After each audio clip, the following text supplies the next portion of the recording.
अस्सलाम वालेकुम फ्रेंड्स, हाज़िर हूँ एक नई रेसिपी के साथ। आज हम बनाएंगे टिंडे का सालन। लेकिन सालन हमने कैसे बनाना है, बहुत ही डिफरेंट तरीके से बनाएंगे, जो बहुत ही मज़े का भी बनेगा और आपके बच्चों को इसमें टमाटर प्याज कोई भी चीज़ ढूंढने से भी नहीं मिलेगी। तो हमने इसके लिए 3 अदद बड़े साइज़ के टिंडे लिए हैं और ये बहुत ज़्यादा सॉफ्ट है, नाजुक है, तो मैं इसका छिलका नहीं उतार रही। इसकी जगह मैं इसे इस तरह से खुरच रही हूँ, आहिस्ता आहिस्ता करके, इस तरह से। ऐसा करने से हमारी सब्ज़ी ज़ाया नहीं होगी। और पहले मैंने अच्छी तरह से धो लिया था इसे। इस तरह से छीलने के बाद मैंने दोबारा से इसे धो लेना है। और देखिए, इतना टाइम आपको इसमें नहीं लगेगा जितना टाइम इसके छीलने में लगेगा। तो ये देखिए, इस तरह से हमने सारे टिंडे साफ़ कर लेने हैं और धो के इस तरह से एक प्लेट में रख देने हैं।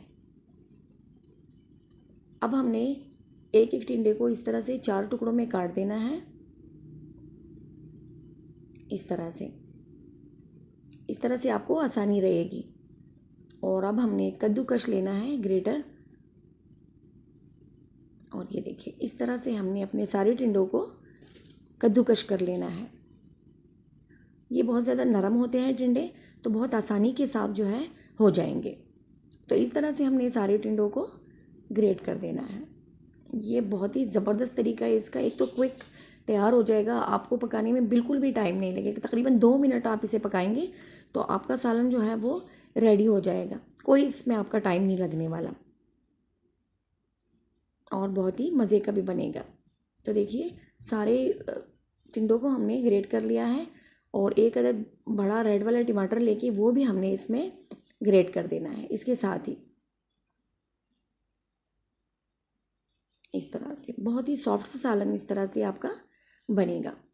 अब हमने एक पैन में घी डालना है। आधा कप घी हमने लिया है और इसमें हमने 1 चम्मच लहसुन का पेस्ट शामिल कर देना है और उसे थोड़ा सा हमने भून लेना है। और इसके साथ ही हमने इसमें 2 से 3 अदद मसाले डालने हैं, जिसमें हमारे पास 1 चम्मच लाल मिर्च का पाउडर, आधी चम्मच हमारे पास हल्दी और 1 चम्मच हमारे पास खुश्क धनिया पाउडर है, वो शामिल करना है। और इसके साथ ही हमने इसमें अपनी ग्रेट की हुई सब्ज़ी और टमाटर ऐड कर देना है और इसे हमने एक दफ़ा से अच्छी तरह मिक्स कर देना है। और इसमें थोड़ा सा नमक शामिल करेंगे अपने टेस्ट के हिसाब से। आप आधी चाय वाली चम्मच ले लें और इसे हमें एक दफ़ा से मिक्स करके इसे बिल्कुल स्लो आंच पे पकाने के लिए छोड़ देना है। और तकरीबन 3 मिनट के बाद हम इसे चेक करेंगे तो हमारा सालन बिल्कुल रेडी हो चुका होगा।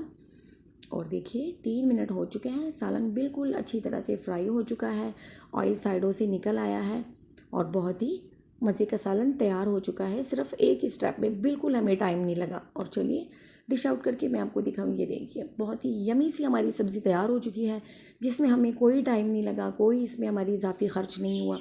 आप इसे चावलों के साथ खाएं, आप इसे पराठे के साथ खाएं या फिर आप इसे रोटी के साथ खाएं, सबके लिए ही बहुत मुफीद है। तो रेसिपी अगर आपको अच्छी लगी है तो लाइक कर दीजिएगा। वीडियो देखने का बहुत शुक्रिया। अपना ढेर सारा ख्याल रखिए। अल्लाह हाफिज़।